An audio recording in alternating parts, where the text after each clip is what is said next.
নমস্কাৰ আপোনালোক সকলোকে পুনৰ এবাৰ মোৰ চেনেললৈ স্বাগতম জনাইছো আজি আমি কথা পাতিবলৈ ওলাইছো যে আমি আমাৰ নাৰ্ভাছ সিস্টেমটো কেনে ধৰণে আমি ষ্ট্ৰং কৰি ৰাখিব পাৰো সৰু সৰু কিছুমান কামৰ দ্বাৰা আমাৰ নাৰ্ভাছ সিস্টেমটো ষ্ট্ৰং হৈ থাকে আৰু ভাল হৈ থাকে বৰ্তমান যুগত বিভিন্ন কাৰণতে নাৰ্ভাছ সিস্টেমৰ সমস্যাসমূহ দেখিবলৈ পোৱা যায় আৰু এই নাৰ্ভাছ সিস্টেমৰ সমস্যাসমূহ বা লক্ষণসমূহ এটা নহয় কেইবাটাও হয় বিভিন্ন ধৰণে আমাৰ শৰীৰত উপকাৰ কৰিব পাৰে নাৰ্ভৰ সমস্যা কাবাৰ বিষ থকা কাবাৰ নামনেছ থকা কাবাৰ জিনজিননি থকা কাবাৰ লৰফৰ নোহোৱা বিভিন্ন ধৰণৰ সমস্যাসমূহ আমাৰ নাৰ্ভৰ বাবে হয় আহকচোন আজি কথা পাতো কেনে ধৰণে সৰু সৰু কামৰ দ্বাৰা আমি এই নাৰ্ভাছ সিস্টেমটো ষ্ট্ৰং কৰি ৰাখিব পাৰো নাৰ্ভৰ সমস্যা বিভিন্ন কাৰণতে হ'ব পাৰে কেতিয়াবা আমাৰ হয়তো ব্ৰেইন ইনজুৰি বাবে হ'ব পাৰে বা কেতিয়াবা সাধাৰণ এটা পৰাৰ ফলতে হোৱা কিছুমান ইনজুৰি যেনেকৈ আমাৰ স্পাইনেল কৰ্ডত কিছুমান ইনজুৰি হ'ব পাৰে তাৰ ফলতো নাৰ্ভসমূহত অপকাৰ কৰিব পাৰে এয়াই নহয় কিছুমান সিস্টেমিক প্ৰব্লেম যেনেকৈ ধৰি লওক ডায়েবেটিছৰ সমস্যা বা কিছুমান আমাৰ এনেকুৱা নিউৰোজেনিক সমস্যা থাকে যিবোৰ সমস্যাৰ বাবে আমাৰ নাৰ্ভৰ সমস্যাসমূহ বেছিকৈ দেখিবলৈ পোৱা যায় এয়াই নহয় লগতে আমাৰ ডায়েটত নিউট্ৰিশ্যনৰ ডেফিচিয়েঞ্চি থকা আৰু লগতে আমাৰ কিছুমান মেডিকেশ্যনৰ জৰিয়তেও আমাৰ নাৰ্ভৰ সমস্যাৰ সৃষ্টি হ'ব পাৰে সেইবাবে সৰু সৰু কিছুমান কাম আমি ৰেগুলাৰলি সকলোৱে কৰিব পাৰোঁ আহকচোন সেইখিনি বিষয়ে জানো প্ৰথমটো দৰকাৰী কথা যেটো নাৰ্ভাছ হেলথৰ বাবে অতি বেছি আৱশ্যকীয় হেতু হৈছে সূৰ্যৰ পোহৰৰ পৰা ভিটামিন ডি পোৱা যায় আৰু এই ভিটামিন ডি অকল হাড়ৰ বাবে নহয় প্ৰকৃততে নাৰ্ভাছ সিস্টেমৰ বাবেও অতি বেছি প্ৰয়োজনীয় আমাৰ নাৰ্ভসমূহে সুকলমে কাম কৰিবৰ বাবে তাক ভিটামিন ডিৰ অতিকৈ আৱশ্যকীয় আৰু আজিকালিৰ দিনত বেছিভাগ মানুহে ভিটামিন ডিৰ সমস্যাত ভুগে সেইবাবে সূৰ্যৰ পোহৰ ৰেগুলাৰলি যদি আপোনালোকে 10 মিনিট সময় ডেইলি লয় তেনেহলে আপোনালোকে নাৰ্ভাছ সিস্টেমটো বা নাৰ্ভসমূহ শক্তিশালী কৰি ৰাখিবলৈ সক্ষম হ'ব সেইবাবে ৰাতিপুৱা কুমলীয়া ৰ'দত 10 মিনিট সময় বহিবলৈ নাপাহৰিব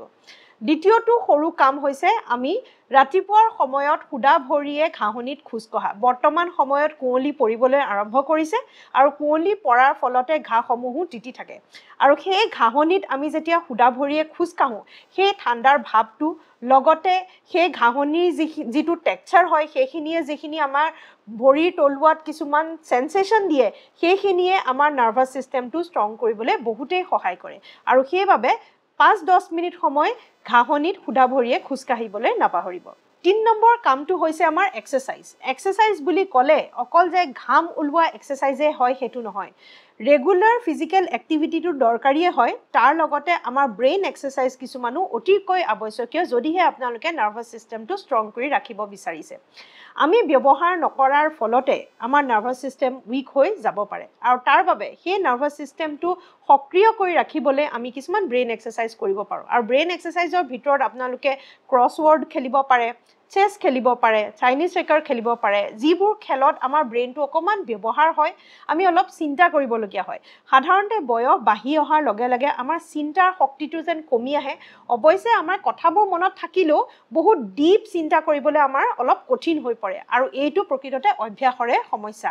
সেইবাবে আমাৰ সেই ডিপ চিন্তাটো যাতে আমি কন্টিনিউ কৰি ৰাখিব পাৰোঁ বয়স বাঢ়ি আহিলেও তাৰ বাবে আমি কিছুমান ব্ৰেইন এক্সাৰসাইজ কৰাটো অতি আৱশ্যকীয় ইউটিউবত বিভিন্ন ধৰণৰ ব্ৰেইন এক্সাৰসাইজৰ ভিডিঅ' আপোনালোকে পাব আপোনালোকে চাব পাৰে আৰু তাৰ সহায়তে আপোনালোকে সেই এক্সাৰসাইজসমূহো কৰিব পাৰে তাৰ লগতে ফিজিক্যাল এক্টিভিটিটো অতি আৱশ্যকীয় কাৰণ আমাৰ নাৰ্ভাছ সিস্টেমৰে এটা পাৰ্ট যিটো কয় মটৰ নাৰ্ভছ বুলি মটৰ নাৰ্ভছ মানে যিবোৰ নাৰ্ভে আমাৰ চলা ফুৰাত সহায় কৰে আমাৰ শৰীৰটো মুভমেন্ট বা লৰাবলৈ সহায় কৰে আমাৰ মাংসপেশীত সাপ্লাই কৰে সেইসমূহ হৈছে আমাৰ মটৰ নাৰ্ভছ আৰু এই মটৰ নাৰ্ভছবোৰ সক্ৰিয় কৰি ৰাখিবলৈ আটাইতকৈ ভাল উপায়টোৱে হৈছে এক্সাৰসাইজ তাৰ বাবে আপোনালোকে খোজ কাঢ়িব পাৰে মাসল ষ্ট্ৰেংথ ট্ৰেইনিং এক্সাৰসাইজো বহুত বেছি ভাল হয় নাৰ্ভাছ সিস্টেমৰ বাবে কাৰণ এই নাৰ্ভসমূহে মাসলছতে সাপ্লাই কৰে আৰু সেইবাবে যদি মাসলছটো এক্টিভেট কৰি ৰাখে আমাৰ নাৰ্ভসমূহো সক্ৰিয় হৈ থাকে সেয়াই নহয় লগতে তেজ চলাচল বাঢ়ে শৰীৰত তেজ চলাচল বাঢ়িলে আমাৰ নাৰ্ভাছ সিস্টেম এক্টিভেট কৰিবলৈ তেনে সহজ হৈ পৰে সেইবাবে ফিজিক্যাল এক্টিভিটিটো সিমানেই দৰকাৰী ইয়াৰ পিছৰটো দৰকাৰী কথা হৈছে টোপনি যদি টোপনিৰ অভাৱ হয় ভালদৰে নুশুৱে 7-8 ঘণ্টা যদি ৰেগুলাৰ আপোনালোকে ৰেষ্ট দিব নোৱাৰে আৰু এনেকুৱাও হ'ব পাৰে যে আপোনালোকৰ অভ্যাস হৈ গৈছে কম শুৱাৰ তেনে ক্ষেত্ৰত আপোনালোকৰ অভ্যাসটোহে বদলি হৈছে কিন্তু শৰীৰে যিখিনি দৰকাৰী বস্তু সেইখিনি সদায় বিচাৰিব আৰু তাৰে ভিতৰত 7-8 ঘণ্টা টোপনিটো সিমানেই আৱশ্যকীয় যদি চেন্ট্ৰেল নাৰ্ভাছ সিস্টেম ষ্ট্ৰং কৰি ৰাখিব বিচাৰিছে তাৰ মানে সেই চেন্ট্ৰেল নাৰ্ভাছ সিস্টেমে আমাৰ শৰীৰৰ বিভিন্ন নাৰ্ভক কন্ট্ৰোল কৰি ৰাখিবলৈ সক্ষম হয় সেই চেন্ট্ৰেল নাৰ্ভাছ সিস্টেমক যদি ৰেষ্ট দিয়ে তেনেহলে নিশ্চয় সেই চেন্ট্ৰেল নাৰ্ভাছ সিস্টেম ষ্ট্ৰং হৈ থাকিব আৰু তেতিয়া আমাৰ নাৰ্ভৰ ফাংচনসমূহো ভাল হৈ থাকিব ইয়াৰ পিছৰটো দৰকাৰী কথা হৈছে আমাৰ ডায়েট নিউট্ৰিশনটো বহুত বেছি দৰকাৰী মই কলোৱে ভিটামিন ডি টো বহুত ভাল নাৰ্ভৰ বাবে দৰকাৰী ভিটামিন তাৰ লগতে ভিটামিন B1 B6 B12 এই গোটেইকেইটাই নাৰ্ভ হেলথৰ বাবে অতিকৈ আৱশ্যকীয় বিশেষকৈ B12 ৰ ডেফিচিয়েন্সি থাকিলে নাৰ্ভৰ সমস্যা হোৱাৰ ৰিস্কো বহুত বেছিকৈ বাঢ়ি যায় B12 ডেফিচিয়েন্সি থাকিলে আপোনালোকে নন ভেজ খাদ্য বিশেষকৈ মাছ কণী চিকেন এই সমূহ খাব লাগে এই সমূহত B12 পোৱা যায় আৰু তেনে ধৰণে আমি আমাৰ নিউট্ৰিশনটো ভালদৰে ৰাখিব পাৰো আৰু ডেফিচিয়েন্সিখিনি পৰিপূৰ্ণ কৰিব পাৰো কাবাৰ যদি B12 বহুত বেছিকৈ কমি আছে তেনে ক্ষেত্ৰত ডক্টৰ পৰামৰ্শৰ মতে তাৰ মেডিচিনছ বা ইনজেকশন লোৱাৰো প্ৰয়োজন হ'ব পাৰে আপোনালোকে ৰেগুলাৰলি ভিটামিন ডি আৰু B12 টো চেক কৰিব পাৰে কাৰণ এই দুটা ভিটামিন অতি সঘনাই মানুহৰ কমি যায় আৰু তাৰ ফলত ক্ৰনিক সমস্যা বিশেষকৈ নাৰ্ভৰ সমস্যাসমূহ দেখিবলৈ পোৱা যায় ইয়াৰ উপৰিও নাৰ্ভাছ সিস্টেমৰ বাবে সেউজীয়া শাক-পাচলি অতিকৈ ভাল হয় আৰু লগতে ডাৰ্ক চকলেটো আমাৰ নাৰ্ভাছ সিস্টেমৰ বাবে ভাল হয় এয়াই নহয় এলমণ্ডছ বাদাম এই সমূহো আমাৰ নাৰ্ভাছ সিস্টেমৰ বাবে ভাল হয় লগতে চিয়া সিডছ টুকমাহো আমাৰ নাৰ্ভাছ সিস্টেম ষ্ট্ৰং কৰিবলৈ সহায় কৰে খাদ্যৰ ক্ষেত্ৰত বিভিন্ন এনেকুৱা খাদ্য আছে যিবোৰে আমাৰ নাৰ্ভাছ সিস্টেম ষ্ট্ৰং কৰে কিন্তু তাৰ ভিতৰত আটাইতকৈ দৰকাৰী বস্তুটোৱে হৈছে আমাৰ এক্সাৰসাইজ ডায়েটটো দৰকাৰী যদিও ডায়েটৰ লগতে এক্সাৰসাইজখিনি কৰিলেহে আপোনালোকে ভাল ফল পাব আমি বহুতেই হয়তো নাৰ্ভৰ সমস্যাত ভুগি থাকো কিন্তু বিভিন্ন ধৰণৰ নাৰ্ভৰ সমস্যা থাকে আটাইতকৈ বেছি কমন নাৰ্ভৰ সমস্যাটোৱে হৈছে বিষ বা নামনেছ বা জিনজিননি বা এঠাইৰ পৰা আন ঠাইলৈ অহা বিষ যেনেকৈ ধৰি লওক আমাৰ কঁকালৰ পৰা ভৰি তললৈকে যোৱা বিষ যিটো কয় সায়াটিকা নাৰ্ভ পেইন বুলি আৰু লগতে হাতৰ সাৰ্ভাইকেল ৰেডিকুলোপেথি বুলি কয় ডিঙিৰ পৰা আপোনালোকৰ হাতলৈকে আহিব পাৰে নাৰ্ভৰ জৰিয়তে এনে ধৰণে ৰেডিয়েটিং পেইনবোৰে আটাইতকৈ বেছি সমস্যাৰ সৃষ্টি কৰে অৱশ্যে এই ক্ষেত্ৰত এটা ভাল খবৰ আছে যে নাৰ্ভৰ বাবে হোৱা বিষসমূহ অতি সহজতে ঠিক কৰিব পাৰি তাৰ বাবে সঠিক ষ্ট্ৰেচিং এক্সাৰসাইজ কিছুমান আছে সেইখিনি কৰিব লাগে গৰম পানীৰ হেক দিব লাগে মাংস পেশীত তেজ চলাচল বঢ়াব লাগে আৰু অতি সহজতে এই এক্সাৰসাইজৰ জৰিয়তে আমি এই বিষসমূহ ঠিক কৰিব পাৰো লগতে নামনেছ আৰু ৰেডিয়েটিং পেইনো ঠিক কৰিব পাৰি ইয়াৰ বিষয়ে যদি আপোনালোকে সবিশেষ জানিব বিচাৰিছে তেনেহলে মোৰ চেনেলত কেইবাটাও এনেকুৱা নাৰ্ভৰ ৰিলেটেড এক্সাৰসাইজ দেখুৱা আছে আপোনালোকে সেইখিনি বিচাৰি কৰিবলৈ চেষ্টা কৰক নিশ্চয় ভাল পাব ইয়াৰ মাজতে কৈ থওঁ যদি ভিডিঅটো ভাল পাইছে তেনেহলে লাইকটো প্ৰেছ কৰি দিব আৰু যদিহে এই ভিডিঅটোত মোৰ ২৫০০ৰ ওপৰত লাইক দেখো তেনেহলে নিশ্চয় কাইলৈকে মই এই নাৰ্ভাছ সিস্টেম বা নাৰ্ভ শক্তিশালী কৰি ৰাখিবলৈ সিম্পল কিছুমান এক্সাৰসাইজ আপোনালোকৰ মাজলৈ লৈ আহিম যদিহে আপোনালোকে ভিডিঅটো শ্বেয়াৰ কৰে আৰু লাইক কৰে তেতিয়াহে মই জানিম যে আপোনালোকৰ এনেকুৱা ধৰণৰ ভিডিঅ দৰকাৰ পৰিছে বা প্ৰয়োজন পৰিছে আৰু তাৰ অনুসৰি মই নেক্সট ভিডিঅ'ৰ কন্টেন্টটো নিৰ্ণয় কৰিম